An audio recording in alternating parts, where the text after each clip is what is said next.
दोस्तों नमस्कार। पैसे की बात में आप सभी लोगों का स्वागत है। आज की इस वीडियो में हम लोग बात करने वाले हैं मिंट के एक नए खबर के बारे में, जहां पे इन्होंने कहा है यूनियन बैंक ऑफ इंडिया और बैंक ऑफ इंडिया का मर्जर किया जा सकता है और साथ में पंजाब एंड सिंध बैंक और बैंक ऑफ महाराष्ट्र का प्राइवेटाइजेशन किया जा सकता है। तो देखो, प्राइवेटाइजेशन वाला जो न्यूज़ है पंजाब एंड सिंध बैंक का और बैंक ऑफ महाराष्ट्र का प्राइवेटाइजेशन वाला, ये काफ़ी पुराना है, काफ़ी समय से चलते आ रहा है कि पंजाब एंड सिंध बैंक और बैंक ऑफ महाराष्ट्र का मर्जर किया जा सकता है। क्यों चलते आ रहा है? क्योंकि गवर्नमेंट को लगता है, या फिर जो भी मीडिया में खबरें लीक करते हैं उनको लगता है कि पंजाब एंड सिंध बैंक का यहाँ पे एसेट्स काफ़ी कम है और साथ में बैंक ऑफ महाराष्ट्र का भी एसेट्स काफ़ी कम है, तो इसीलिए इन दोनों बैंकों का प्राइवेटाइजेशन किया जा सकता है।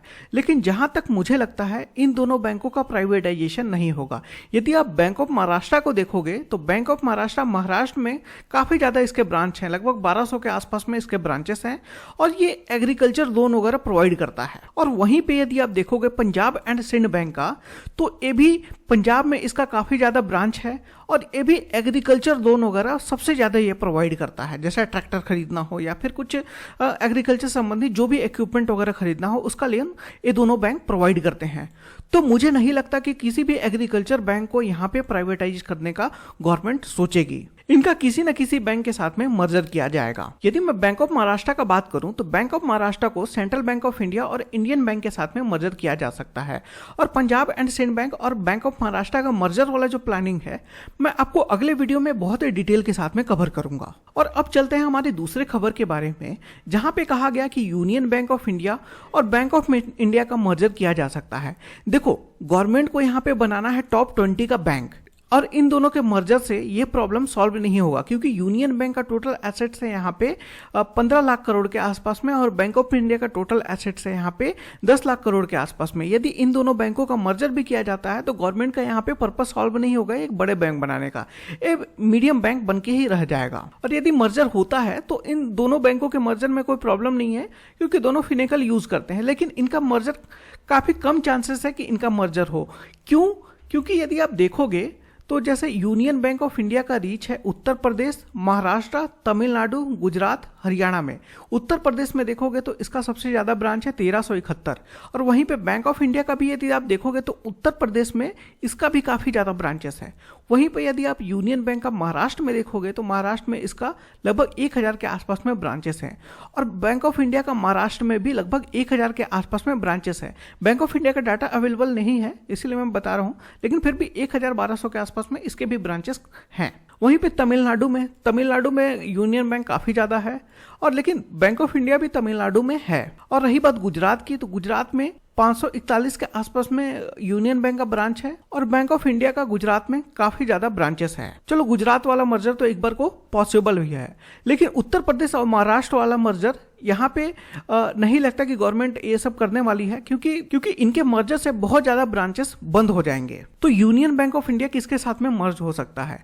देखो, ज़्यादातर चांसेस ये हैं कि union bank of India, Punjab national bank और बैंक ऑफ बड़ौदा मिलके और साथ में कैनरा बैंक मिलके एक बड़ा बैंक बन सकते हैं। इन बड़ा बैंक बनने से क्या होगा कि ये बैंक वर्ल्ड के टॉप 20 में शामिल हो सकता है। देखो, बस थोड़ा सा ओवरलैप करेगा, जैसे पंजाब नेशनल बैंक का ब्रांच उत्तर प्रदेश में भी काफ़ी ज़्यादा है और यूनियन बैंक का ब्रांच उत्तर प्रदेश में काफ़ी सबसे ज़्यादा है। तो ये बस एक स्टेट बस ओवरलैप कर रहा है, लेकिन इनका मर्जर आसानी से हो सकता है। और सेकेंड एक राज्य पड़ेगा आपका महाराष्ट्र में थोड़ा बहुत यहाँ पे इफेक्ट पड़ेगा, बाकी लगभग सभी स्टेट लगभग सेम है और इनका रीच काफ़ी बढ़िया हो जाएगा। मतलब इन दोनों का, इन चारों का यदि मर्जर होता है तो रीच काफ़ी बढ़िया हो जाएगा। गवर्नमेंट का यहाँ पे पर्पज भी सॉल्व हो जाएगा। कैसे पर्पज सॉल्व होगा? क्योंकि ये यहाँ पे चारों बैंक मिलके यहाँ पे 70 लाख करोड़ के आसपास में एसेट्स जुटा पाएंगे और इससे ये वर्ल्ड के टॉप 20 बैंक में शामिल होने का मतलब इनका रास्ता एकदम क्लियर हो जाएगा और गवर्नमेंट का पर्पस बिल्कुल सॉल्व हो जाएगा। तो यहाँ पे छोटे बैंकों का मर्जर नहीं होगा, बल्कि हमको बड़े बैंक का मर्जर यहाँ पे देखने को मिल सकता है।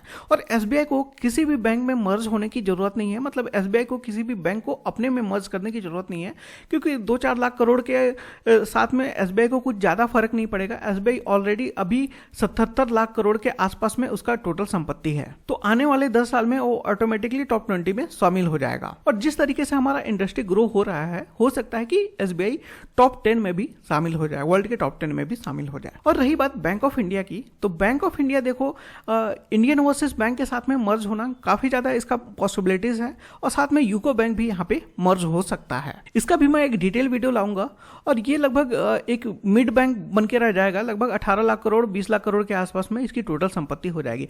इसके बारे में मैं एक अलग वीडियो में बहुत ही डिटेल के साथ में चर्चा करूंगा। सो ओवरऑल गवर्नमेंट का पर्पज ये है चाइना जैसा बैंक बनाना। जैसे चाइना ने हर पर्पज के लिए अलग अलग बैंक बनाया है, जैसे इंडस्ट्री के लिए अलग बैंक बनाया हुआ है, माइनिंग के लिए अलग बैंक बनाया हुआ है, उसी प्रकार से इंटरनेशनल ट्रेड के लिए अलग बैंक बनाया है, एग्रीकल्चर बैंक अलग है, नॉर्मल लोगों के लिए बैंक अलग है। तो इस तरीके से यहाँ पे गवर्नमेंट भी बैंक बनाना चाहती है। जैसे स्टेट बैंक ऑफ इंडिया एक बहुत बड़ा बैंक रहेगा, इसके बाद में फिर एक MSME के लिए बैंक, देन एग्रीकल्चर के लिए बैंक, देन फिर एक पोस्टल सेविंग अकाउंट जो नॉर्मल लोगों के लिए छोटे अकाउंट जो ओपन करेगा, इसके बाद में फिर है बैंक ऑफ इंडिया आपका रहेगा। तो ये 5 बैंक आपके बाद में रह सकते हैं। अब देखना यह है कि गवर्नमेंट आगे क्या करेगी, और जहां तक इसके चांसेस हैं कि गवर्नमेंट सेक्टर वाइज बैंक बनाना चाहता है, तो एक काफी समय से ये चलता आ रहा है। नीति आयोग मतलब जो पहले भी प्लानिंग कमीशन था, वो भी ये बताते आ रहा है कि हमको एक स्ट्रेटेजी के हिसाब से, मतलब जिस तरीके से चाइना में बैंक है उसी तरीके से हमको अपने गवर्नमेंट बैंकों को डेवलप करना चाहिए कि पर्टिकुलर इंडस्ट्री को वो पर्टिकुलर बैंक सपोर्ट करे। ऐसा नहीं है कि एक गवर्नमेंट का एजेंडा है ये, बल्कि एक डीप स्टेट का एजेंडा है। तो कल के दिन में कोई भी गवर्नमेंट आती है तो इस तरीके का मर्जर हमको देखने को मिल सकता है। तो दोस्तों इस वीडियो में बस इतना ही। आई होप आपको वीडियो पसंद आएगा। वीडियो पसंद आएगा तो वीडियो को लाइक कर सकते हैं, और साथ में इस वीडियो को अपने फ्रेंड एंड फैमिली के साथ में शेयर कर सकते हैं, और साथ में चैनल को सब्सक्राइब कर सकते हैं, और सब्सक्राइब करने के बाद में बेल आइकन को दबा सकते हैं, ताकि जब भी कोई नई वीडियो अपलोड हो उसकी नोटिफिकेशन आपको मिल पाएगी।